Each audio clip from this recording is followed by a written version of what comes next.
ما زاغ البصر وما طغى لقد رأى من آيات ربه الكبرى صدق الله العظيم وقال تعالى لنبينا محمد صلى الله عليه وسلم حين أشرفه بمعراجه يا محمد بما أشرفك قال نبينا صلى الله عليه وسلم في جواب ربه تعالى یا ربی بأن تنسبنی إلى نفسك بالعبودیہ او کما قال النبی صلی اللہ علیہ وسلم وقال تعالی بسم اللہ الرحمن الرحیم ان اللہ وملائکته یصلون علی النبی یا ایہا الذین آمنوا صلوا علیہ وسلموا تسلیما صلاة والسلام علیک یا سیدی یا رسول اللہ وعلى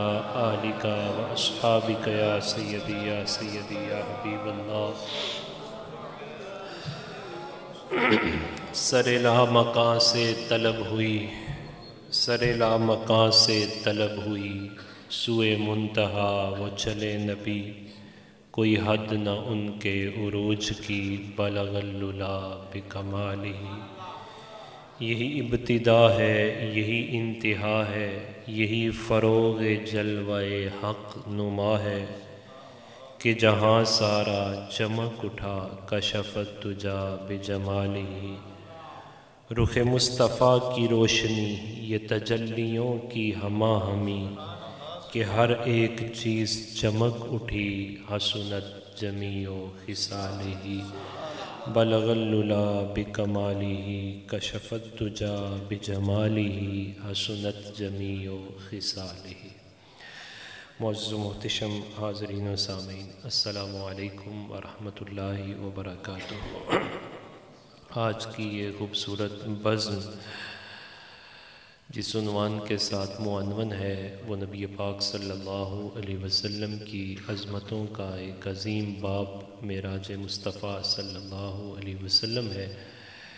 میں اس خوبصورت بزم کے انعقاد پر مسجد حاضہ کے خطیب شہیر عالم جلیل فاضل نبیل حضرت علامہ مولانا مفتی محمد حسن رضا زیدہ مجدہ کو، مولانا محمد اعجاز زیدہ مجدہ کو اور ان کے تمام رفقا اور آپ تمام احباب کو صمیم قلب سے خراج عقیدت پیش کرتا ہوں اور اللہ تعالیٰ کی پاک بارگاہ میں دعا کرتا ہوں جس طرح آپ نے اللہ کے گھر کو سجایا ہے اللہ تعالیٰ آپ کے گھروں کو بھی زینتیں عطا فرمائے اور قلوب کو بھی زینتیں عطا فرمائے۔ اس پہلو پر جو ہم گفتگو کریں گے تو اس کا گول ہم سیٹ کر لیتے ہیں۔ 3-4 سوالات ہیں جن پر میں تھوڑی سی بات کروں گا۔ سب سے پہلا سوال تو یہ ہے کہ عموماً یہ مسکنسیپشنز پھیلائی جاتی ہیں اور ابہامات پیدا کرنے کی کوشش کی جاتی ہے کہ آپ لوگ نبی پاک صلی اللہ علیہ وسلم کی صرف تعلیمات کیوں نہیں بیان کرتے، شان بڑی بیان کرتے ہیں، اور کبھی آپ میلاد کی صورت میں بیان کرتے ہیں، کبھی آپ معراج کی صورت میں بیان کرتے ہیں، کبھی آپ قرآن کی صورت میں بیان کرتے ہیں۔ تو یہ آپ کی ترجیحات، پرائرٹیز، یہ عظمت اور رفعت یہ کیوں ہے؟ دوسرا سوال جو ہم ریز کریں گے وہ ہے کہ نبی پاک صلی اللہ علیہ وسلم کی عظمتوں کے جو مینار ہیں وہ ان میں سے بنیادی حیثیت کن کن کو حاصل ہے؟ تیسرا کہ واقعہ معراج، اس پر جو تعقل پسند یا اورینٹلسٹ نے جو اعتراضات کیے اور آج کی اس جدید دنیا میں بھی جال وہی ہے، شکاری نئے ہیں، انداز وہی ہے کہ وہ یہ کہتے ہیں کہ واقعہ معراج سمجھ میں نہیں آتا۔ تو اس کو بھی ہم تھوڑا سا سمجھنے کی کوشش کریں گے۔ تو پہلا سوال یہ ہے کہ تعلیمات صرف تعلیمات کیوں نہیں، عظمت و رفت نبوی کے ابواب پر فوکس کیوں ہے؟ اس کا سادہ سا جواب یہ ہے کہ کسی کی عظمت اور رفت بیان کر کے یہ اعلان کیا جا رہا ہوتا ہے کہ ان کو جو اللہ نے شانیں عطا فرمائی ہیں ہمیں اس پر بڑا ناز ہے، ہمیں اس پر بڑا ناز ہے، ہمیں نبی پاک صلی اللہ علیہ وسلم کی غلامی پر ناز ہے، اور یہ ناز آج نہیں، قیامت والے دن بھی یہ ناز ہی ہوگا، اور اس دن یہ پتہ چلے گا جو نہیں مانتے تھے ان کو بھی کہ نبی علیہ السلام کی غلامی اور آپ کی نسبت کتنی بڑی چیز ہے۔ تو ہم اس وجہ سے عظمت اور رفت پہ بھی فوکس کرتے ہیں کہ مل گئے مصطفیٰ اور کیا چاہیے، فضل رب العلا اور کیا چاہیے، کہ جن کی امتی ہونے کی تمنا انبیاء کرتے رہے، رب نے ہماری آنے سے قبل بغیر کسی تمنا کے اللہ تعالیٰ نے حضور کی غلامی کا شرف عطا فرما دیا ہے۔ پھر اس وجہ سے بھی ہم عظمت بیان کرتے ہیں کہ شاید آپ نے قرآن کو اس نظر سے پڑھا نہیں جو آپ نے یہ سوال کر دیا۔ بتائیے اللہ تعالیٰ نے نبی علیہ السلام کی شانیں اور عظمتیں بیان نہیں کی؟ یقیناً عظمتیں بیان کی ہیں۔ رب تعالیٰ نے بطور ناز نبی پاک صلی اللہ علیہ وسلم کی عظمتوں کے باقاعدہ ابواب بیان فرمائے بطور ناز۔ مثلا اللہ تعالیٰ ارشاد فرماتا ہے اِنَّا أَعْطَيْنَاكَ الْكَوْثَرَ، رب تعالیٰ ارشاد فرماتا ہے وَرَفَعْنَا لَكَ ذِكْرَكَ۔ یہ ابواب ہیں رسول اللہ صلی اللہ علیہ وسلم کی عظمت کے۔ آخر یہ عظمت کیوں بیان کی جاتی ہے؟ سپوز ابھی مولانا محمد اعجاز اپنی شستہ زبان کے اندر میرے بارے میں چند کلمات کہہ رہے تھے، تو کیوں کہہ رہے تھے؟ وہ اس وجہ سے بول رہے تھے کہ آپ سب کے دلوں میں میری عظمت آ جائے، میرے بارے میں کوئی اچھی رائے قائم ہو جائے، اور جب اچھی رائے قائم ہوگی تو دل میں جگہ بنے گی، جستجو بڑھے گی، طلب بڑھے گی۔ تو اگر آپ کے دل کے اندر جگہ بن جائے ان کے کلمات سے تو سمجھیے یہ بھی خوش اور آپ بھی سارے خوش۔ بلا تشبیہ و تمثیل رب تعالیٰ جب اپنے محبوب کی عظمت بیان فرما رہا ہے، رب یہ چاہتا ہے کہ میرے محبوب کی عظمت کو پہچانو بھی، مانو بھی، اور دل میں اسے جگہ بھی دے دو۔ تو ہمارے سینے تھے بڑے کشادہ، تو ہم نے محبوب علیہ السلام کی عظمت کو مانا، پہچانا اور دل سے مانا۔ جب دل سے مانا تو بتائیے رب یہی تو چاہتا تھا کہ دل سے مانے۔ ہم نے دل سے مان لیا تو یقیناً رب بھی راضی ہو جائے گا اور اس کا رسول بھی راضی ہو جائے گا۔ اب ذرا وہ عظمتوں کے خوبصورت ابواب جو اللہ تعالیٰ نے باندھے، کیسی اس کی کیفیات ہیں۔ کہیں وہ اپنے محبوب کی عظمت بیان کرتا ہے تو یاسین والقرآن الحکیم کا اعزاز عطا فرماتا ہے، کہیں عظمت بیان ہوتی ہے تو فرمایا جاتا ہے وَلَلْآخِرَةُ خَيْرٌ لَكَ مِنَ الْأُولَىٰ، اور کہیں عظمت بیان ہوتی ہے تو ابھی قاری صاحب اپنے خوبصورت لحن داؤدی میں پڑھ رہے تھے کہ لَقَدْ جَاءَكُمْ رَسُولٌ مِّنْ أَنفُسِكُمْ عَزِيزٌ عَلَيْهِ مَا عَنِتُّمْ حَرِيصٌ عَلَيْكُمْ بِالْمُؤْمِنِينَ رَءُوفٌ رَحِيمٌ۔ پڑھ یہ رہے تھے، نعت حضور کی بیان ہو رہی تھی اور دل آپ کے کو تسکین مل رہی تھی، پروردگار راضی ہو رہا تھا۔ تو ہمارے دل کو اتنی تسکین ملتی ہے، اتنا ہم قبول کرتے ہیں کہ حضرت اقبال نے پھر اسے اپنے انداز میں بیان کیا۔ اس نے کہا رب عظمت مصطفی سینے میں ڈالنا چاہتا تھا، اقبال نے سینہ کھولا، اسے قبول کیا اور کہا در دل مسلم مقام مصطفیٰ است۔ اقبال نے کہا مسلمان کے دل کو چیر کے تو دیکھ، اندر تجھے ملے گا تو رسول اللہ کا مقام ہی نظر آئے گا۔ در دل مسلم مقام مصطفیٰ است۔ اور پھر اگلی بات اقبال نے کی، کہا آبروئے ما ز نام مصطفیٰ است، یہاں بھی اور وہاں بھی۔ اور پھر اس وجہ سے آپ اور میں ہم لوگ سارے اپنے دل کی بھی قدر کریں۔ یہ محض گوشت کا لوتھڑا نہیں ہے، جب تک اس میں محبت رسول نہیں تھی تو وہ لوتھڑا ہو سکتا ہے، لیکن اب محبت رسول آئی تو اب لوتھڑا نہیں ہے۔ اب پھر یہ کیا ہے؟ حضرت جنید بغدادی سے کس نے پوچھا مل قلب، دل کیا ہے؟ فرمایا تیرا دل کہ میرا دل، تیرا دل کہ میرا دل۔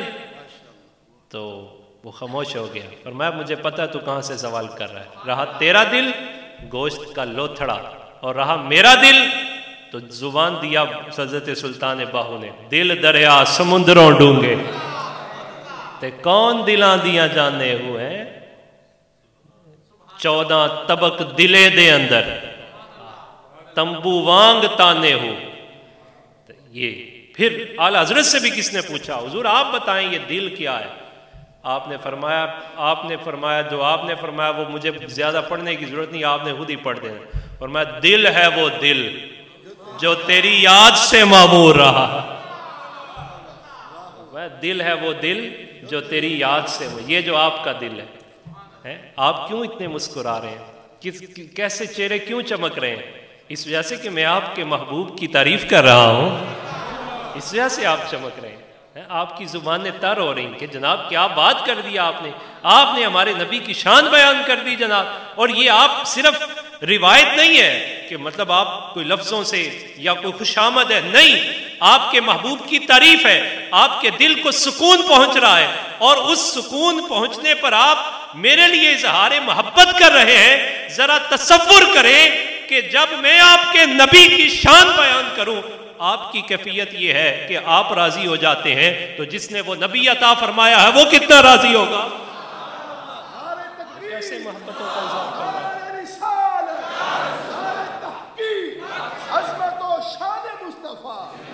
تو اعلیٰ حضرت سے کسی نے پوچھا، فرمایا دل کیا ہے؟ فرمایا دل ہے وہ دل جو تیری یاد سے، اور پھر فرمایا سر کیا ہے؟ کہا سر ہے وہ سر جو تیرے قدموں پہ قربان گیا۔ دل ہے وہ دل جو تیری یاد سے معمور رہا، اور سر ہے وہ سر جو تیرے قدموں پہ قربان گیا، اور بس انہیں جانا انہیں مانا، نہ رکھا غیر سے کام، للہ الحمد میں دنیا سے۔ جب پیدا ہوا تھا تو تب بھی ہوش سنبھالی تو ناز یہی تھا، یا اللہ تیرا شکر ہے حضور کی غلامی تھی۔ تو جب مرنے لگوں تو ناز اسی پہ ہی ہوگا کہ میں غلام مصطفیٰ بن کے جا رہا ہوں، اور قبر میں ہوں گا تو ناز پھر بھی اس پہ ہی ہوگا۔ قبر میں گر فرشتے آئیں تو میں ان سے یوں کہوں، پائے مصطفیٰ سے اے فرشتوں کیوں اٹھوں، مر کے پہنچا ہوں یہاں اس دل ربا کے واسطے۔ تو اعلیٰ حضرت نے تو اگلی بات بھی کی، کہا صرف قبر کی نہیں، ہم نے تو حشر میں بھی یہی کہنا ہے، زمین و زمان، مکین و مکان، چنین و چنا، ہم آئے یہاں اٹھے بھی وہاں، بات بس اتنی سی ہے، بات حضور تک نبی۔ اس وجہ سے ہم اللہ تعالیٰ کا شکر ادا کرتے ہیں، یا اللہ تیرا شکر ہے کہ جب تیرے محبوب کی تعریف بیان کی جاتی ہے تو ہمارا دل سکڑتا نہیں ہے، کنجوسی نہیں آتی اس کے اندر، یہ فرحت و انبساط محسوس کرتا ہے، کھل اٹھتا ہے۔ اور اس کی بلکہ جب نام محمد لیا جاتا ہے، حضور پہ درود پڑھا جاتا ہے، تو جتنی کرواہٹیں ہیں وہ ساری کی ساری مٹھاس میں بدل جاتی ہیں، خوشبوئیں پھیل جاتی ہیں، ماحول معطر ہو جاتے ہیں۔ اس وجہ سے ہم پہلا سبق آج کی اس پہلے حصے کا اور پہلے سوال کے جواب میں یہ لیں گے کہ میری آپ کی ذمہ داری یہ ہے کہ ہمیں نبی پاک صلی اللہ علیہ وسلم کی محبت کے فیضان کو عام کرنا ہے، تاکہ معاشرے میں مٹھاس بھی پھیل جائے اور خوشبو بھی پھیل جائے۔ اور اس مٹھاس کا بہترین حل کیا ہے؟ وہ عرب والے اس بات پہ بڑے مجھے اچھے لگتے ہیں، جب باہم کوئی لڑ رہے ہو نا تو وہ ایک درمیان میں آ کے ہاتھ لگاتا ہے، کہتا ہے صلو علی الحبیب، ارے چھوڑو اپنے نبی پہ درود پڑھو۔ تو جب وہ درود پڑھتے ہیں تو سارا کچھ کافور ہو جاتا ہے۔ آج معاشرے میں بھی بڑا تعفن ہے، تو اس تعفن کو دور کرنے کے لیے آپ نے پھر پڑھنا ہے، وہ اپنا انداز ہے، جیسے بھی آپ پڑھ لیں۔ تو جیسے شروع سے ہم نے پڑھا ہم وہ دوبارہ پڑھ لیتے ہیں۔ بلغ الللا کشف الدجا حسنت جمیع خصالہ صلو علیہ وآلہ صلو علیہ وآلہ۔ تو حضور پہ درود پڑھیں۔ تو یہ پہلے سوال کا ہمیں جواب مل گیا کہ ہم فوکس کیوں کرتے ہیں، کہ اس وجہ سے کہ رب تعالیٰ کی ڈیمانڈ بھی یہی ہے، رب چاہتا بھی یہی ہے کہ اپنے محبوب کی میں عظمت بیان کر رہا ہوں اور میری مخلوق اپنا سینہ کھول کے اس عظمت رسول کو قبول کرے۔ ہم نے شکر ادا کیا، یا اللہ ہمارا سینہ وہ ہے جس نے رسول اللہ کی عظمت کو قبول کیا ہے۔ الحمدللہ الحمدللہ، اس پر الحمدللہ بنتا ہے، الحمدللہ۔ دوسرا سوال ہم نے ریز یہ کیا کہ نبی پاک صلی اللہ علیہ وسلم کی جو عظمتوں کے باب ہیں وہ کون کون سے ہیں۔ آگے جا کے میں اس کو بھی تفصیل بیان کروں گا۔ تو عظمت مصطفی کے باب کی کیفیات تو یہ ہیں کہ حسن یوسف، دم عیسیٰ، ید بیضا داری، آنچ خوباں ہما دارن تو تنہا داری۔ جو کچھ عالم امکان میں، مخلوقات میں ممکن تھا، اللہ تعالیٰ نے وہ نبی پاک صلی اللہ علیہ وسلم کو عطا فرما دیا۔